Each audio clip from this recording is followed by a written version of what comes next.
Hello and welcome to the Strike a Balance podcast for Working Homeschool Moms. This is Charlotte Jones, homeschool coach and homeschooling mom of twin boys. I know it can feel really overwhelming to keep all the balls in the air all the time, so each week I chat about tips and strategies for being a happy and thriving working homeschool mom that you can implement in your life too. I also speak to awesome and inspiring women who manage to juggle homeschooling and work successfully and find out what their secrets are. Be sure to check out my Working Homeschool Mom Magic Mindset Challenge in the show notes and sign up to my newsletter for lots of cool homeschool freebies. And if you ever need to chat, please book in a session with me. I'm so excited for you to be here, and I hope you'll get so much value out of this episode. So let's get started.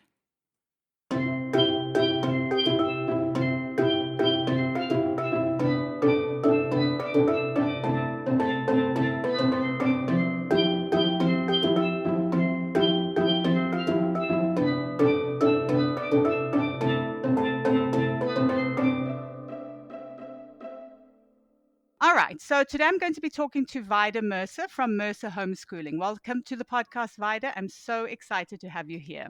Thank you, Charlotte. I'm so excited to be here. It's lovely to chat with you again. Okay, perfect. So before we get into the interview, I'd like to ask you a bit of a warm-up question. So if you were to publish your autobiography today, what would the title be and why?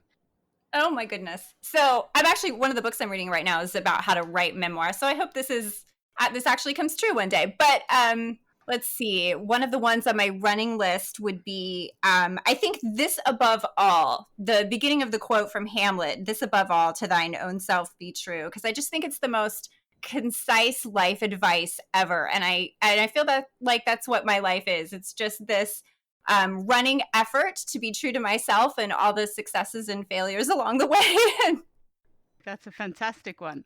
Okay, so maybe you can also tell us a little bit about yourself, kind of what you do, maybe your kids, things like that, any information that you'd like to share.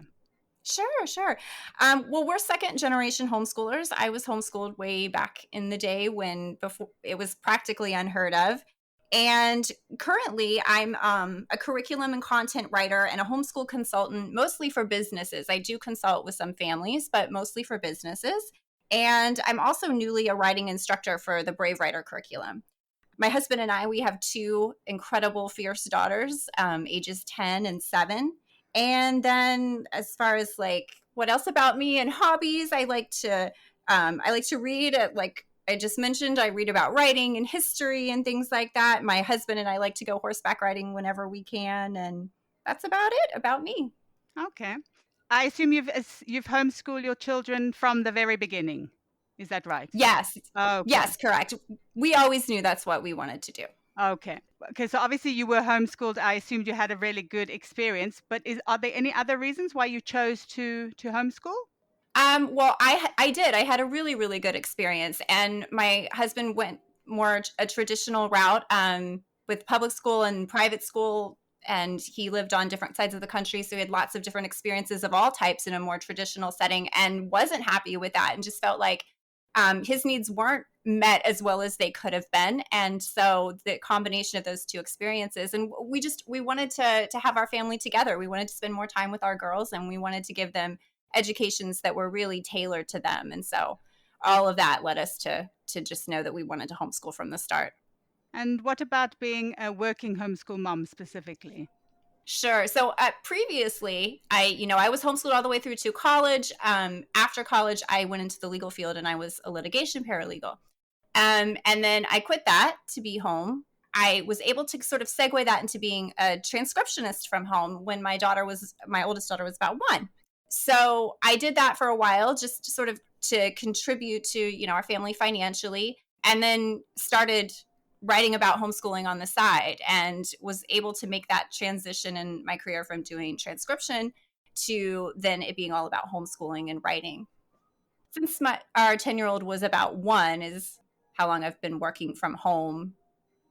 And, I count that as homeschooling. We say we've homeschooled our children since birth. So it's not like we just feel like it's a lifestyle. And so we've been, in our opinion, homeschooling and working since that time. And it's always fantastic to be able to kind of combine your passion, obviously, and work together. I think it's always makes for a happy working environment, I would say. It is. It's very fulfilling to be able to work in a topic in an area that you believe in and you're passionate about. Absolutely. But obviously, we all have difficult times. And how do you kind of deal with that kind of those kinds of periods or those kinds of seasons? And have you ever wanted to quit homeschooling? Homeschooling, no. I've certainly wanted to quit certain aspects of jobs that I've had, but I've never necessarily wanted to quit homeschooling, but I have certainly felt the need to make changes or to take a break. So I definitely sympathize with it. I've known a lot of people who have gotten that far and they just, oh, we should just send them back to school. And it does get really frustrating and really hard sometimes. And it's where I feel like, you have to just take a breath and step back and take stock. And is it just a bad day or a bad week? Is this just maybe you're trying to make the wrong curriculum work for you and you need to make a change there? For me, just a time to really step back and assess what the issues are that are causing the frustration and where I can take control of it and make changes. Is this just it's just a phase that'll pass? And do I need to make a mindset adjustment? Is it something within myself that I have a bad attitude about? Or is this a real problem that I need to make a bigger change and make it work? Absolutely. And I think it also comes with experience. I've kind of noticed that as you get further into the homeschooling journey, you feel less afraid to kind of make changes as well, I think. Exactly. I believe so strongly in being open to that. I mean, I think that that's one of the biggest mistakes people make early on is that they pick their homeschooling style and they pick their curriculum and they set a schedule and then they feel locked into that. And even when something is working great, it's not going to work great forever. Your kids are going to change, you're going to change, your life is going to change, and eventually that thing that worked so great for you isn't going to work anymore. And it's just not. And if you're not open to like recognizing that and making the changes and adjustments when you need to, you're just going to try to continue to make something work that no longer serves you. And that's when you get reluctant learners as well, which is not fun for anybody. Correct. Mm. Exactly. So how do you stay organized generally within homeschool and with kind of juggling homeschooling and working? For me, I have to have multiple different planners. I have, and I can't do all technology either. I have paper planners. I have one for my homeschool stuff and our schedule and what we do every day for school. And then I have a personal one that's a paper planner. And then most of my business stuff, I do use online resources for, like Asana, which is a project management tool. I use that for work and work projects and things like that. So just all of these multiple different planners. But then I think the best thing to keep organized is one central block schedule. I use, Google Calendar. And to me, the most critical thing to getting everything done is to use block scheduling where everything has a time. And as long as everything has a time slot and I'm trying to do what it's time to do, then I'm managing to accomplish what I'm supposed to accomplish. So that's like the number one thing to keep me on track. And then it takes off the pressure, I guess, of having to achieve certain things within a day as well. If you do it within a Exactly. block, yeah. Yeah, because then if your block ends and you haven't accomplished the whole everything that needs to be done, then it goes to the next block and you've still moved forward and you still can cross that off your list for the day and feel accomplished and you know that you'll get back to it. And how you did mention a mindset before, and how important do you think mindset is for being a successful working homeschool mom? Oh, I think it's everything. I think it's everything. One of my favorite quotes is from Henry Ford, who said, whether you think you can or you think you can't, you're right. It's just, I think so much in life is all about our mindsets and how we look at it. Focusing on the things that you can control. It gets really frustrating to try to, whether it's, how a child acts out or, that the weather has ruined your plans. If you focus on just the things in your life that you can control and try to have a positive and flexible mindset, I think it just makes all the difference in the world. And one thing I love is being able to pass it on to our children really, really early on as well, I think. Yes, yes, a super valuable thing to pass on. Okay, so I think self-care is obviously important for all human beings, but what does that look like for you as a working homeschool mom? For me, it's getting out among trees. I'm a tree person. I've never met a tree that I didn't like. And so for me, it's really important to get out and, we have our places that we go for hikes and walks, and, California is great for its trees. So for some reason, that is my self-care. That's just, I can't imagine living in a place where there were no trees. Aren't the really big the redwoods are in California, aren't they? They are. I've been to see them. My husband took me Oh for my gosh. birthday once, and they are incredible. Oh God. I mean, obviously I've just seen pictures, but oh my goodness, they're so spectacular. Really Yeah, it's beautiful. unbelievable. Okay, so what does your schedule look like roughly? You did speak about block scheduling, but kind of also in terms of like your year schedule, what does that look like as well? We do take a summer break. We sort of follow a traditional school year of August.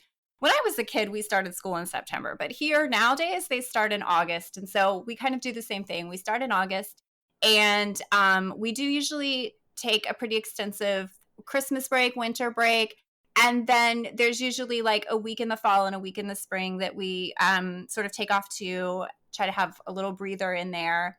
And then during the summer, we sort of do a light version of school. We don't just totally abandon it. I try to more unschool during the summer and still provide some of those enrichment activities and still do reading and maybe, a little bit of math to keep that going. But it's like light in the summer and focused more on outdoor activities and things like that. So that's sort of the year schedule. And then kind of a typical day, what would that look like? A typical day, I'm a morning person, and my husband leaves for work really early at 3:30 in the morning. So I get up at 3 to see him off out the door, and then I go back to bed when he leaves till about 5. 5 is my wake up time, and from 5 to 6 is my hour. Like, that's my hour. Which is whatever I need it to be. Sometimes it's reading, sometimes it's sleeping in, whatever that is. It's whatever I need to be prepared for that day. I know that's my time. And then from 6 to 8 is my early work block. And because I'm a morning person, like that's when my brain is most on. And so I do like any heavy writing projects or research projects, anything like that I do during that time. From 8, it's back to the family stuff and, chores, cleanup, everybody dressed in breakfast. And by 9 or 9:30, we're sitting down to school. So from that point until lunchtime is school time. And my oldest, she's really independent. She's kind of in those middle school years now, and it's been really great. We've tried a lot of different things, and we found that a textbook approach works really well for her for math and grammar, the sort of writing mechanics. And so she really does a lot of that very independently. So we do the stuff, during those hours that we do together, which is history and science. I teach those to both children at the same time. So we explore those together. And then I work with my younger one on her math and her reading, help my older one out as needed. And then we have lunch and we sort of reset. And I've learned that if I don't do like a kitchen cleanup and a schoolwork cleanup at that time, then everything starts to fall apart. So we sort of tidy up and have lunch. And then the afternoon is whatever it needs to be. A lot of times it's more work or getting out to the park. And sometimes I'll just take my laptop with me and work there while they play and ride their scooters. Or, my husband gets off fairly early since he goes to work so early. So sometimes it's a family thing, and then dinner and bedtime and all of that. That's like a typical day. And you did speak a little bit about taking a breath when you have a tough day. Are there any other things that you do when homeschool days are a little bit tricky? Yeah, it is just to step back from school. It depends on really what's causing the tough day. Is it me having a tough day? Is it one of the children? It's really to just give whoever that is what they need at that moment and to try to look at the big picture of like what is it really going to accomplish to try to force it on a difficult day. And it's not really going to accomplish anything except being able to check that off in your planner that you did school that day no matter what. And that's not really the goal, So we step back, we go outside or we play Minecraft or, we just do art projects. We just really acknowledge that, it's not working this day and we're going to try again tomorrow. And I think, like we said, that also comes a little bit with experience where you think, okay, one day is not going to make a huge difference. Taking a day off, for example, when people are not in the mood. Exactly. Yeah. And in fact, it can even make a really positive difference. You can I think sometimes cause a lot more harm than good by trying to make it work when it's not working. Oh, absolutely. Yes, I learned that very early on, I must be honest. Yes, me too. And what is your absolute favorite homeschooling resource and why? It is the basics. It is my whiteboard. So our dining room doubles as our schoolroom, but we try to still keep some semblance of a dining room. And so our whiteboard is framed in a frame to match our furniture. And it's up there on the dining room wall, just like somebody would have a painting up there. Between that and the little carousel on the table that holds all the pens and pencils and things, just those simple things, because those are the things that get used every single day, no matter what. And if somebody's starting out with homeschooling, because obviously it's usually a very scary time. So, what do you think is the most important thing that they need to think about when they start out? I think that we kind of touched on it earlier about sort of an openness to change, having a flexible mindset going into it from the beginning. A lot of self-exploration of what is going to work for their family, not what their friend who is already homeschooling is doing, or the latest, curriculum that seems so great, but to really first dive into what their family needs and what they're hoping to get out of the experience and what their priorities are before you start to look at buying the curriculum and adopting, a particular homeschool style because it's the fashionable thing to do, and to just be very open to making changes as you go, and knowing that that's going to be a part of it, and that, like I said earlier, even if something seems great and is working, it doesn't mean it's going to work forever. In fact, it's probably not. So being open to making those changes when you recognize that needs to happen. I think, for example, Instagram and Pinterest can be very useful resources, but at the same time, if you use them to compare, they can be very detrimental. Definitely. Yeah, exactly. Yeah, you can get a lot of great ideas and a lot of inspiration, but you have to also be really careful with it that you don't compare. Yes. You have to be I like to say, be in the radical pursuit of what works for you and for your family, and not settle for less than that.